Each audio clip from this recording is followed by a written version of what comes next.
Hapa nalisha chakula na nyazi, derimi na isipokuwa kuna lusani saizi. Sinaona.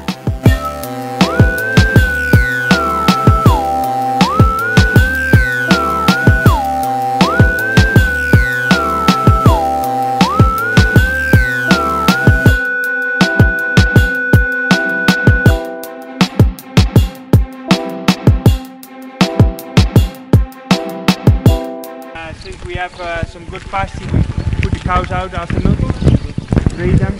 We're even thinking about feeding them in the field now. Just try go with the feed mixer into the pasture and feed them in the open. At this stage, we're just feeding them in the troughs. They got 1 hour after milking to eat, and then they go out. We've got some mixed lucerne with grass, which we graze at the moment. Here's our milling section. These guys, they do a tremendous job every day. They're carrying all the products by bags. They mill it in here. We mill canola, we mill sunflower, we mill barley, corn cob, and wheat bran at the moment. And we got mice jam from. We just brought mice jam from Uganda. We don't have to mill that, but that's all done here. And then they load the big feed mixing wagon by hand. Also the corn silage they put in by hand. So those guys do quite some work every day again. We put in minerals as well, lime, salt, soda, and since 2 weeks we're feeding fertilizer, so we're feeding urea. We mill it together with the barley, and it looks like it's giving a little bit of result. I'm a bit scared of feeding it a lot, so at the moment we do around 60 grams per cow. 60 grams per cow? Yeah. Is there anyone who minds getting his shoes a bit dirty? Or? No problem. No? Okay, we go here. Now we do hormone programs. Tomorrow morning I AI 40 cows in here. It takes me 1 hour. One man. I bring the semen over here. I got someone with me who's doing all the record keeping, and I just go. Yeah. After hormones you serve after how long? We do, I don't know if you're familiar with it, but we use the ovulation synchronization program. Yeah? So it's 3 injections of hormone. First day, 7th day, 9th day, 11th day is AI. Yeah. But the cows which had a difficult birth, or had metritis, or have been sick, they all go in the pre-sync program to make sure the uterus is ready for receiving, conception. Yeah. So then we do 2 injections of PG with 10 days in between before we start the off-sync. 2 times prostaglandin. But if they show heat after the 2nd injection, we will serve them. Yeah. So that's an important thing, because then you gain 2 weeks. But and about the hormone trials we did now, we got a conception rate of 40%. It's a lot lower than when you do it in natural heat, but with the numbers we do, and we use cheap semen, we just buy semen of 200 shillings a straw, and yeah, we're picking up. Our fertility is going up like this. So, and the cows which don't conceive, you see them, they come in cycling. So 3 weeks after we've done the hormone trial, they are in natural heat, and they'll get pregnant then. So yeah, it's quite good. But during rain we got a roof, during dark we got lights. It's a very comfortable place. Like, yeah, tomorrow afternoon I do PD checking. Just get 60 cows in here. It's just a matter of 1.5 hours. Finished. Yeah, done. Using a machine or hand? No, this machine. Yeah. Another question. We were hearing that you resorted to a bull at a certain point in time. Yes. Maybe you can explain. Yeah. Well, that's right. There might be somebody having the same problem, and probably that would be. Yeah. Well, one thing is for sure, it's not the best way to create the highest genetics in your herd, but if you want animals to be pregnant, you can never compete with a bull. That's one thing for sure. And when I came here, I did a PD check on the heifers, and pregnancy rate was very, very disappointing. It was that disappointing that I had the feeling we could never pick that up by AI. And that's why we chose a few good bulls, Holstein bulls, and they're doing the job now. On the old heifers. The young heifers, we still keep them here and we do AI. How many cows? Or heifers? Heifers? I'm saying, how many of those did you put on the boat? 60. 60 of them? Yeah. And how many became pregnant after how long? I still got them in. I'll keep them in for 3 cycles. Yeah, it's 9 weeks. Okay. Then I keep them out. 6 weeks later, I do the PD check. Yeah. And then we can see what maybe some are still not pregnant. We have to cull them, or we might treat them. But yeah, animals of 3.5 years. I think bull can do a better job than I do. Besides that, we had a lot of work to do with the cows. So, yeah. Yeah, Maybe but it's not it would never be my first choice. Yeah? So if you have time and if you have the opportunity and you have your animals on weight on time, I would always choose for AI. Yeah. Maybe you can. I know you when we were there, people were very far. Maybe you can stay still. How many animals are you dealing with at the moment? And then somehow you hinted that, or that was with who said 1,200 cows next year. So maybe where are you and where are you heading? Yeah. Yeah, that's a good question. I came here also to look at the possibilities for this farm, and together with Wietse, because he's partly working for the Frisian and he's my colleague. And now we developed. We're developing a plan for the future, and that might be quite a big number of cows, but it's still in the process. Let's put it like this: what we think is possible on this 2,800 acres is a dairy farm with 1,200 cows. It is possible. You can grow 80% of your food. You might only, you still have to buy some protein probably, but most of it you can grow yourself. So according to the acreage we have here and the potential we have here, we also got Chemusian also got 280 acres in Eldoret. We might put some irrigation there. All that together, we think it can serve 1,200 animals. Yeah, but not in this setup. But now you have how many? Including dry ones, it's around 550. Milking cows, including young stock, 950. Yeah.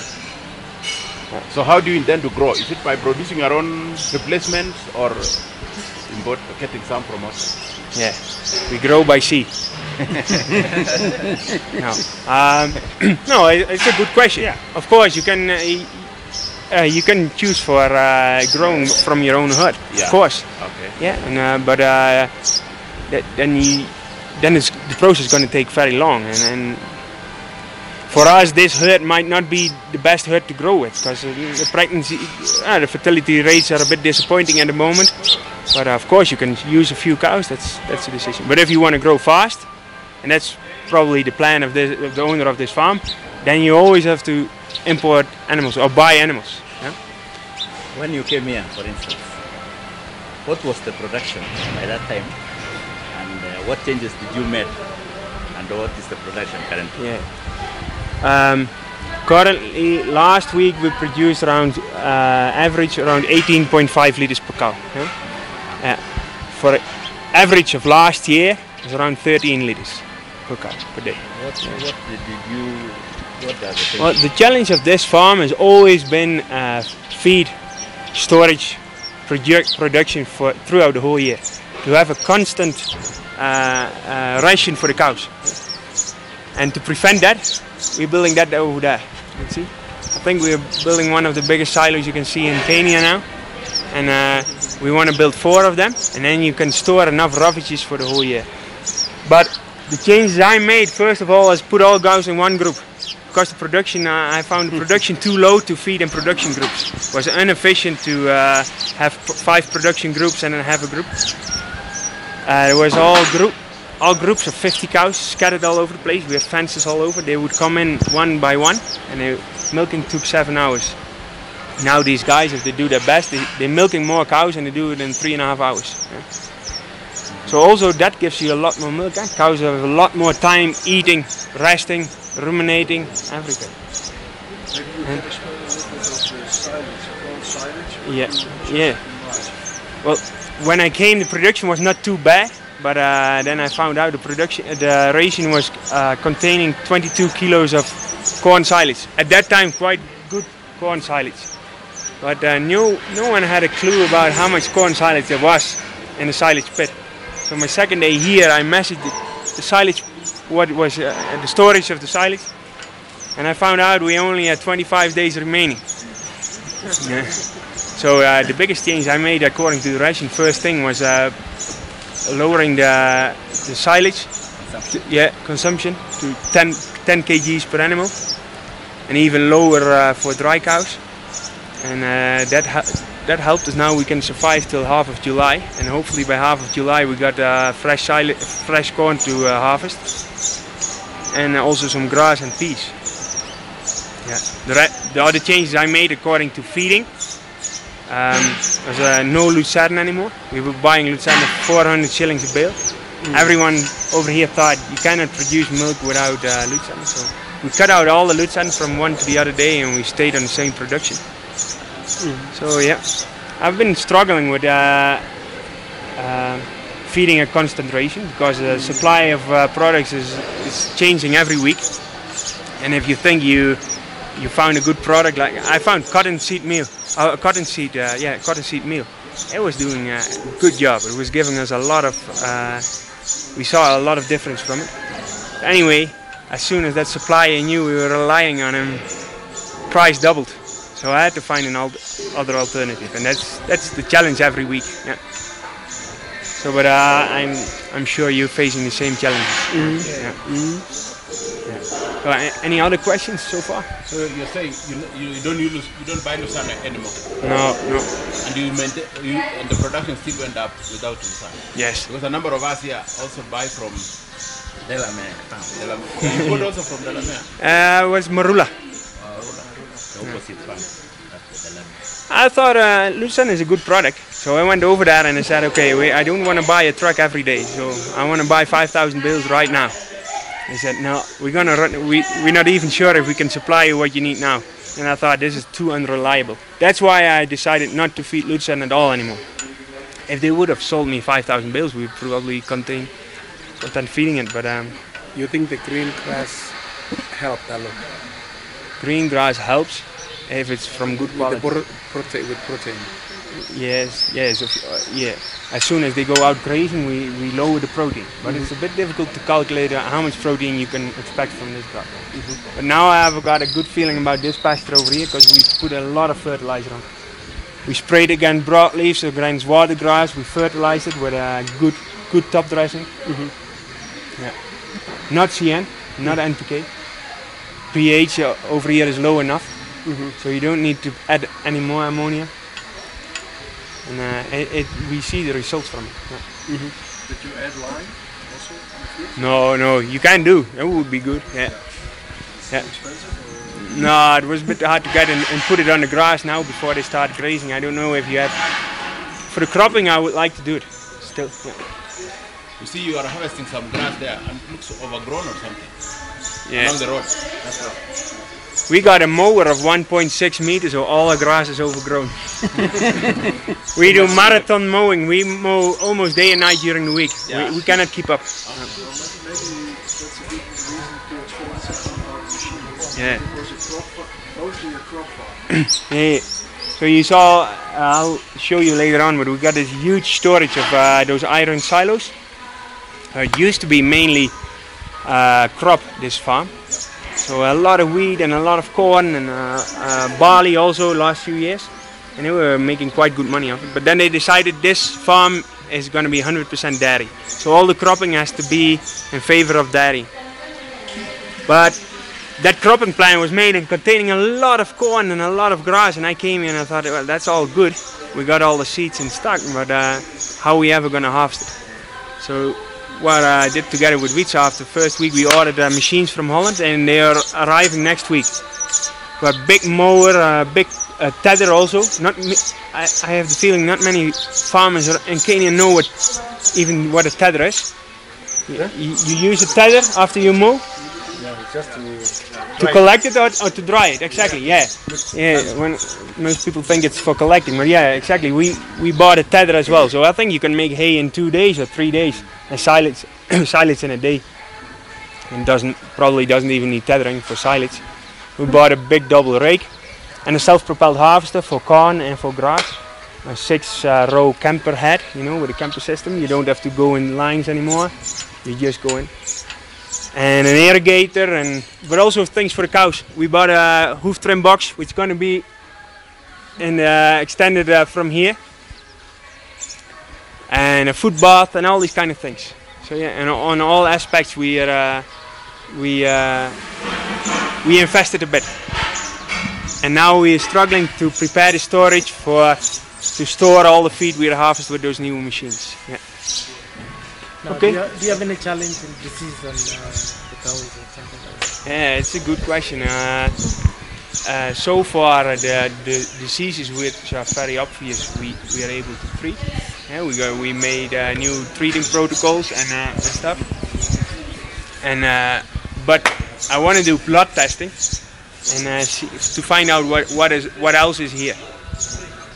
So I got some feelings about what could be here according to viral diseases, but I don't know yet. So I first want to do blood testing, but I think that should be done on a regular basis on the dairy farm.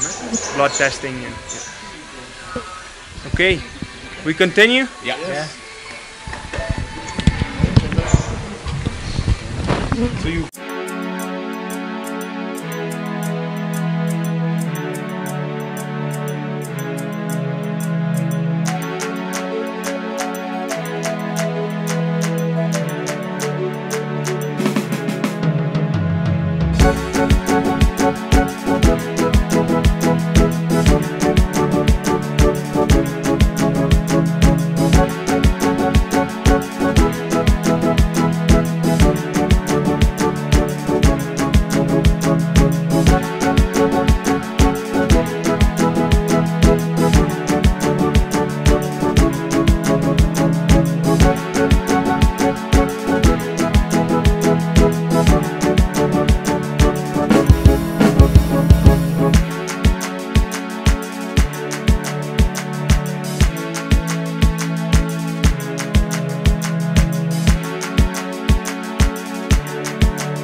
What you said is very important. Climate in a parlor is as important as climate in a barn.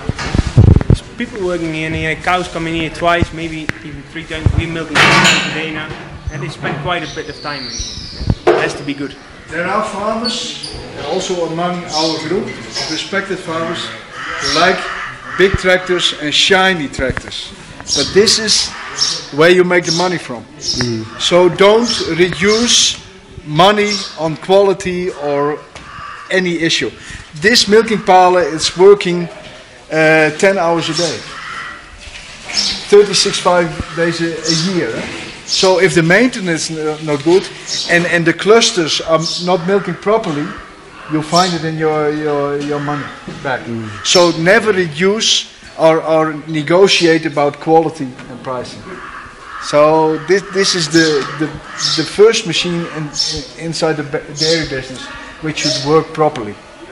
Next thing is the training of the staff.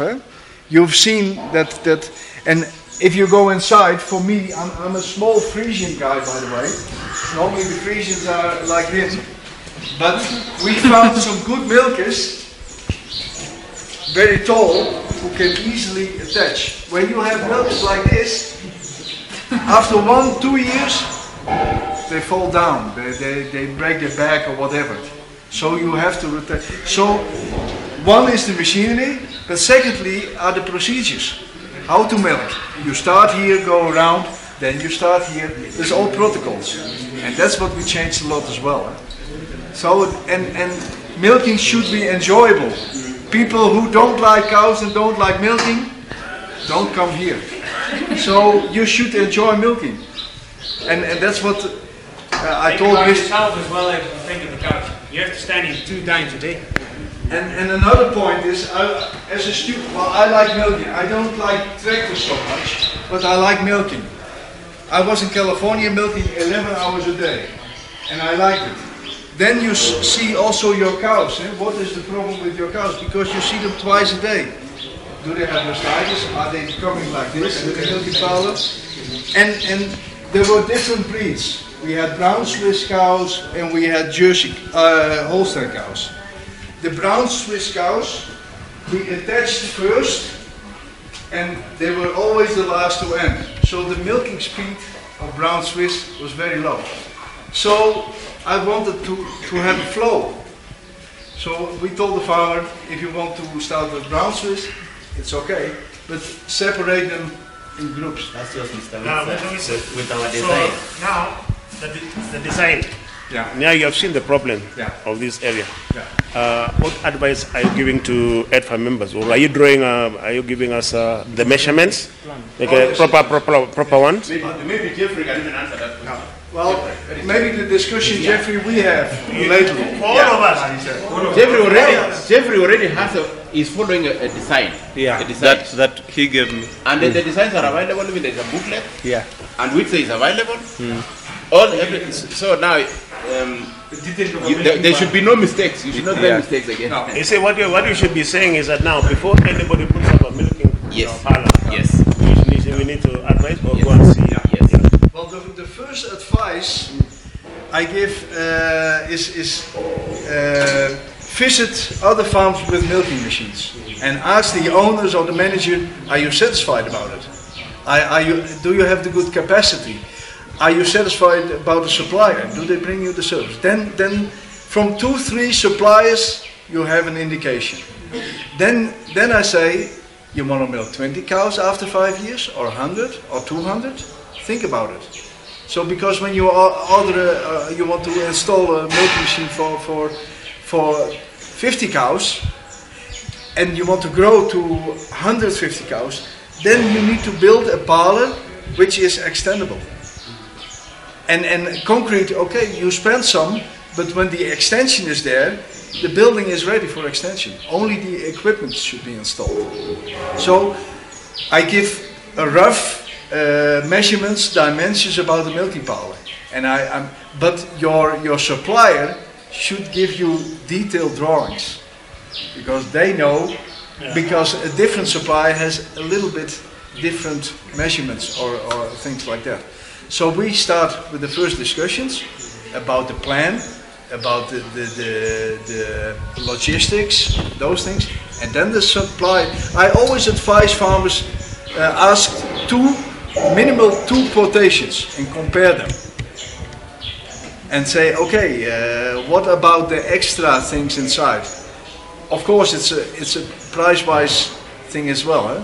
But keep in mind, quality pays back in service as well.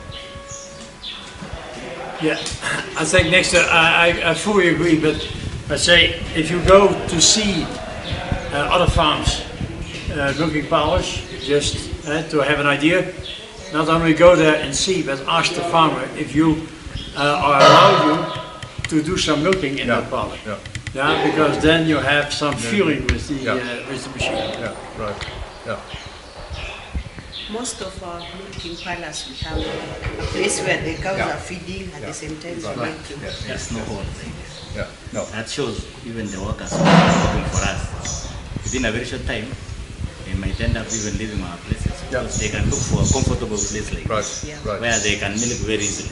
And also number two, you cannot milk a lot of animals when you are using our type, the one which is correct. And the last other thing is that the person who is supplying us even the machinery, they will tell you, could you build your dairy so that we come and install? They will tell you, my vacuum pump will stay in a certain corner like this, and then the others is left with you. Then you do it by guessing. You know. We had a discussion with Jeffrey. You know the milking pump. I told you the milking pump. All the milk comes and the lines comes here, and when this vessel is full, it has a system that it automatically pumps there. So those things, because Jeffrey was constructing already, you need holes in the concrete and doors and things like that. So those discussions we had up front. So if you, like in housing, don't start construction and then ask me to come, because then, no, but it happens. It happens. And then I say, oh my God, you spent already a lot of money on that without thinking. Well, with thinking, but not in a good way. So, and I'm glad, and that's why 1 week I didn't hear anything from Jeffrey. I just sent him an SMS, how is things going? Please keep me informed. Otherwise, we build something, we spend a lot of money, and you're not satisfied after all. But this is the motor of your dairy farm. Here it all happens. And of course the feeding is important, but the milking is also in the procedure. But it also goes also with the cow pen and the cow shed. That's what you're saying. Let us don't build first. Get the designs, then build according to the designs, so that you don't come and you ask. And it is happening even with the houses that we live in. We ask the engineers or the architects to come after we have started the foundation, and then they start to demolish, and you incur a lot of costs. So for us, we are lucky as farmers because we have already knowledge that is existing. All we need to do is to tap into it. The drawings for the cow pens are already available, and even SNV has already trained even architects